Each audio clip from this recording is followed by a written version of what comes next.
Hey Walleye Wisdom Watchers, this is Gary and Matt Spiker reporting to you on Sunday afternoon. It's about 5 o'clock Eastern Time. We're up at Little Bay de Noc, up at Escanaba in the Upper Peninsula, Michigan. We've been up here since Thursday night with Chris and Matt and Mike and I. This morning Chris had to head back to Chicago, but Mike and Matt and I are going to give it a go tonight out here on the bay. We've got our limit, so now we're just fishing for fun, watchers, and we're going to see if we can't catch some big ones. On the way over here to put the Lund in the water, we were talking about, we hadn't shown anybody what we're doing, how we're setting up the baits.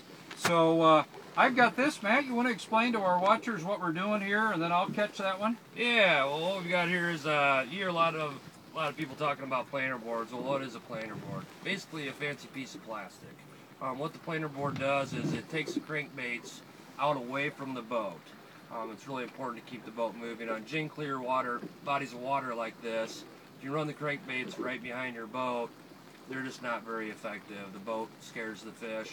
And it's a lot easier to get your lines out. You want to be able to have 6 lines out or even 4 lines out directly trolling behind the back of the boat. So what this board does, you let out a weight, whatever. Now these baits, there's a book called Precision Trolling, and it has virtually every crankbait out there in that book. And what you do is you take the book, you take the specific crankbait.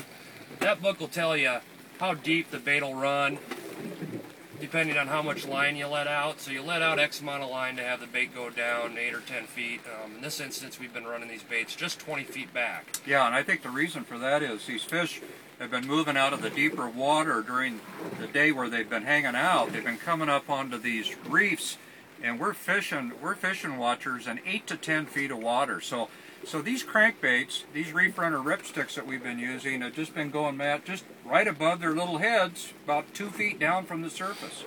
So, as Matt mentioned, you take your crankbait, and these ripsticks, this happens to be what? Purple Haze has been our great color, and then you let out your 20 feet of line, and then Matt will demonstrate how you attach the planer board to your line. Yeah, you've got a little clip here in the back, and what you do is you put your line in there, and then this is a clip here that holds the front of the line. What we do is we always wrap the line around twice, whether it's Fireline or mono. It just holds the line in there quite a bit better. And this board, you see how it's angled. When you troll, that'll cut the water, and that is what gets the board out. You'll notice we've got glow sticks on the board. When you get a fish, in theory, what does happen is the board will jerk back, and when you see that board jerk back, then you start a nice, slow, steady retrieve. Usually the fish will hook themselves. Reel in, take off the board, and then the last 20 feet is really where things can get interesting. Yeah. And Matt mentioned the glow stick. What we've done, we just use a simple black tie, and then we just tie these glow sticks onto the top of the church tackle boards, and this is our light.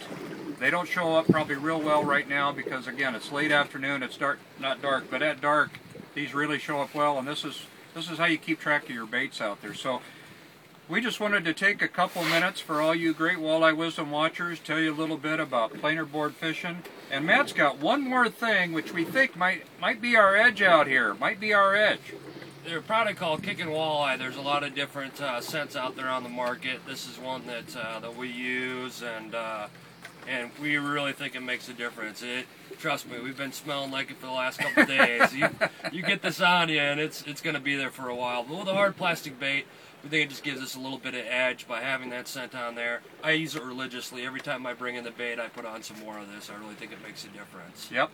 So those are some tips for you on how to use planer boards with lights, and the secret, the Kickin' Walleye product to put on that crankbait in this cold water. So, hey, we're going to sign off and we're going to start fishing. So thank you, Walleye Wisdom watchers. So on behalf of Matt and Gary Spiker, thanks for watching.